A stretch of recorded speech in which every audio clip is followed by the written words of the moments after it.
অনিমেষ। হ্যাঁ স্যার, ভালো আছেন? আছি আছি। আচ্ছা, আসো আসো। শরীর ঠিক কেমন আছে? আছেন? আছি ভালো আছি। আসো। ঠিক আছে। আবার আছি, চলো চলো চলো চলো। ভালো আছেন? চলো চলো অবশ্যই খুব ভালো আছি। আপনি আমাদের শিক্ষক। খুব ভালো লাগলো। হ্যাঁ, অনেকদিন পর দেখা হলো আপনার সাথে। তো আমি চলো ভালো আছেন? একদম ভালো। সময় কি করে কাটছে, অবসর সময়? অবসর সময় এই আড্ডা, সংসার আর মাঠ, দুই জায়গায় কোচিং ক্যাম্প আছে। হ্যাঁ, আপনাকে তো দেখি আপনি খুব অ্যাক্টিভ ফিল্ডের সাথে, গ্রাউন্ডের সাথে আপনার নিবিড় সম্পর্ক। ছেলে মেয়েদের নিয়ে হয়তো ময়নাগুড়ি মাঠেও হয়তো আপনি প্র্যাকটিস করেন না, অনেক দেখি মাঠ মাঝে আছে আর হঠাৎ করে মাঠ আছে। হঠাৎ করে এই মাঠটা। আচ্ছা, তাই আমরা এলাম আপনার পুরনো school Duramari CK high school থেকে। তাই প্লাটিনাম জুবিলি অনুষ্ঠান হচ্ছে, ৭৫ বছর পূর্তি, অনেক দিনের স্কুল। তাই সেখানে অনুষ্ঠানটা হবে, কিন্তু আলোচনা হলো আপনার প্রথম জীবনের স্কুল অনুষ্ঠানটা সম্পর্কে এসেছি আমরা। আমি, চন্দন, প্রেসিডেন্ট সাহেব, অপুদি, গৌর রয়েছে। তাই ওই স্কুল থেকে এসেছেন, তাই ওই স্কুলের কথা মনে করে আপনার? খুবই মনে হয়। আর এখনো আমার ফেসবুকে ৫,০০০ আমার ফ্রেন্ডস, তার মধ্যে ৩,৫০০ আমার দুরামারি হয়েছে। দুরামারি অঞ্চলের। হ্যাঁ, আমরা তো সোশ্যাল মিডিয়া খুললেই আপনার পোস্ট দেখতে পাই, স্যারদের এবং স্টুডেন্টদের শুভেচ্ছা বিনিময় দেখতে পাই। আপনি বোধহয় শেষ অবসর করলেন ময়নাগুড়ি শহীদগড় স্কুল থেকে। ওখান থেকে কোন ইয়ারে আপনি চলে এসেছেন দুরামারি থেকে? ১৪ সালে। খুব সুন্দর আপনার বাড়িটা। হ্যাঁ, খুব নিরিবিলি পরিবেশ, অবসর জীবনযাপনের জন্য খুব উপযুক্ত। স্যার, আপনার তো প্রথম school Duramari CK high school. Duramari আছে। আর কোন সালে ওখানে আপনি জয়েন করেছিলেন? 97। 97, অনেক বছর আগের কথা। তখন আমরা ক্লাস 9-এ। তাই ওখানকার সেই সময় আপনার স্কুল জীবনের প্রথম কিছু অভিজ্ঞতা বা যেতেন যে রাস্তাঘাট মনে আছে? হ্যাঁ, তখন তো গয়াকাটা যেতাম বাসে করে। গয়াকাটা থেকে সময় মতন বাস চলতো। কোনো বাস যদি দেখা গেল ওদিনটা থাকতো না, হ্যাঁ, ওই পরের বাস। কোনো কোনো দিন স্কুলে পৌঁছাতে অনেক দেরি হয়ে যেত। লেট হয়ে যেত। হ্যাঁ হ্যাঁ। হ্যাঁ, এছাড়া কোনো কমিউনিকেশন ছিল না, কমিউনিকেশন খুব খারাপ ছিল। আর ওই সময় বজরংবলী চলতো বোধহয়, বজরংবলী একটা বাস ছিল না? বজরংবলী তো ও তো টাইমলি জলপাইগুড়ি যেত। হ্যাঁ, চলতো হ্যাঁ। তখন বজরংবলী। অনুষ্ঠানটা যাতে সুন্দর করে হয়, আমরা অনেকের কাছে গিয়েছি, আমাদের পুরনো teacher Haripada sir, Jagdeep sir, Mahendra sir, বিপ্লবী দিদিমণি, সকলেই বলেছেন আসবেন। তা আপনি কিন্তু অবশ্যই আসছেন তো আমাদের একদম স্কুলে? একদম অবশ্যই। আমার সৌভাগ্য হ্যাঁ, ঘরে হ্যাঁ। এসে নিমন্ত্রণ পেলাম, হ্যাঁ। কেন যাবো? আর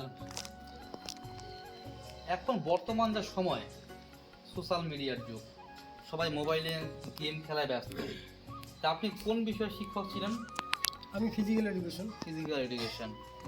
শরীর চর্চা, শারীরিক সক্ষমতা, এই খেলাধুলোগুলি আগে যেমন হতো আর এখন অনেকটা কমে গিয়েছে বলে মনে হয় না আপনার? এখন ছেলে মেয়েদের মধ্যে উৎসাহ কমে গেছে, এর জন্য দায়ী হচ্ছে মোবাইল। মোবাইল, হ্যাঁ, সবাই হাতে সোশ্যাল মিডিয়ায় ব্যস্ত, ট্যাব নিয়ে ব্যস্ত। একদম। আর আপনি দুরামারি স্কুলে প্রথম দিকে যে স্টুডেন্ট, ছাত্রছাত্রী, আপনার শিক্ষক জীবনে কেউ স্টেট লেভেলে খেলতে গিয়েছে? অ্যাথলেটিকে পবিত্র ছিল, পবিত্র রায়, দীপিকা রায়, আর রত্না বলে কেউ ছিল বোধহয়? রত্না ছিল। এরা স্টেট লেভেলে আর ডিস্ট্রিক্ট লেভেলে অনেকেই খেলেছে সেই সময়। স্টেট লেভেলে এদের কথা মনে পড়ছে। আর দুরামারি স্কুলের ফুটবল টিম তো সেই সময় তো খুব একটা সংগঠিত টিম ছিল। স্কুল থেকে খেলতে গিয়েছেন আপনারা বিভিন্ন জায়গায়। বিভিন্ন জায়গায়, সম্ভবত ডিস্ট্রিক্ট লেভেলেও বোধহয় গিয়েছিলেন না? তো সেখানে বোধহয় আমাদের টিম রানার্স বা কিছু একটা হয়েছিল। সুব্রত কাপ, যেটা পশ্চিমবঙ্গের সবচেয়ে স্কুলে ভুলে নিতে হতো। আচ্ছা স্যার, মানে এই যে বর্তমান সময়ে এখন আপনার মনে হয় না যে গ্রামীণ স্তরে কিছু পরিকাঠামোগত কিছু উন্নয়ন করা দরকার, যাতে ছেলেমেয়েরা একটু উঠে আসতে পারে? আপনার অভিমত এই বিষয়ে? গ্রামে তো প্রায় গ্রাম থেকেই তো সব যত জায়গায় খেলাধুলা হয় গ্রামের ছেলেমেয়েরাই পাইতেছে। এই যে মাঠে যে কোচিং ক্যাম্প আছে আমার, সেখানে গ্রামের ছেলেই বেশি, শহরের ছেলে তো নেই। চন্দন, এদিকে আসো। দেখো স্যারের বাড়িটা কিন্তু সুন্দর না? একদম। এই যে ফুলের গাছ, এই ফুল বাগান, গার্ডেন, পরিচর্যা মানে কে করে? এগুলো পরিচর্যা ওই আমার বৌদি, বৌদি বেশি করে। ম্যাডাম করেন, আপনার মেয়ে ডোরা। ওরাই এই গোলাপটা তুমি দেখো, খুব সুন্দর। মানে একদম নতুনত্ব গোলাপ, যেটা আমি আমার জীবনে প্রথম দেখলাম। এটা হাজারি গোলাপ। হাজারি গোলাপ। প্রথম শুনলাম হাজারি গোলাপ স্যারের বাড়িতে আছে, খুব ভালো লাগলো। আচ্ছা, আপনি যখন ওই দুরামাই স্কুল থেকে চলে এলেন, সেই সময় জ্যোতির্ময় বাবু কি ছিলেন, না তিনি অবসর গ্রহণ না, করেছেন? হেডমাস্টার বসে ছিলেন। ছিলেন। উনি তো 11 সালে, সম্ভবত 11 সালে রিটায়ার করেছিলেন। আর আপনার ওই স্কুলের শেষ দিনগুলিতে আপনি তো বাইক নিয়েই বোধহয় চলাফেরা বাইক করতেন, নিয়ে দেখতাম। বাইক নিয়ে যেতাম, কারণ হচ্ছে যে বাসে গেলে পরে মানে ফেরার সমস্যা হয়ে যেত।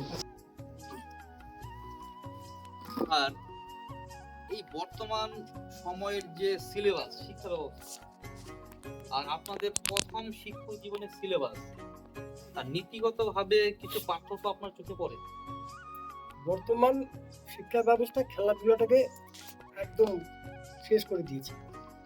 ছেলে মেয়েদের যে আগে ফিজিক্যাল এডুকেশন, ওয়ার্ক এডুকেশন একটা সাবজেক্ট ছিল, মেন সাবজেক্ট ছিল, সেটা পরবর্তীতে অপশনাল করলো।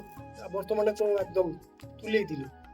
তাতে কি হতো, একটা চাপ থাকতো, ছেলে মেয়েদের খেলাধুলা করার একটা চাপ থাকতো। আর আর বর্তমানে সেটা নেই। 19 বছর হলো হয়তো আমরা তৈরি করলাম, আমাদের ক্যাম্পে তৈরি হলো, সেই ছেলেটা তারপরে ওকে নজরে পড়লো, তখন ওকে ডিস্ট্রিক্ট নিয়ে গেল।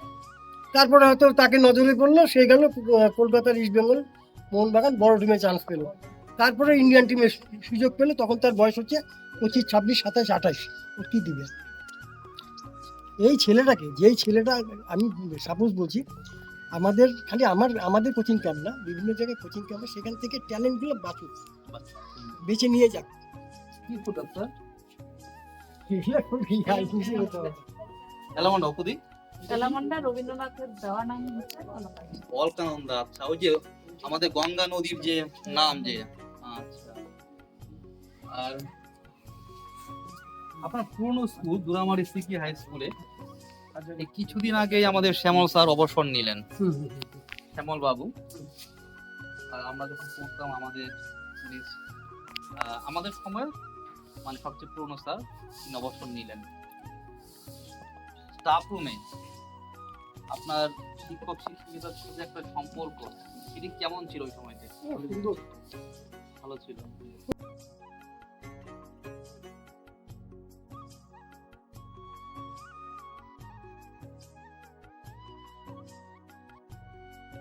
আমরা দুরামারি সিকি হাই স্কুলের প্রাক্তন ক্রীড়া শিক্ষক সম্মানীয় অসীম স্যারের বাড়িতে এলাম।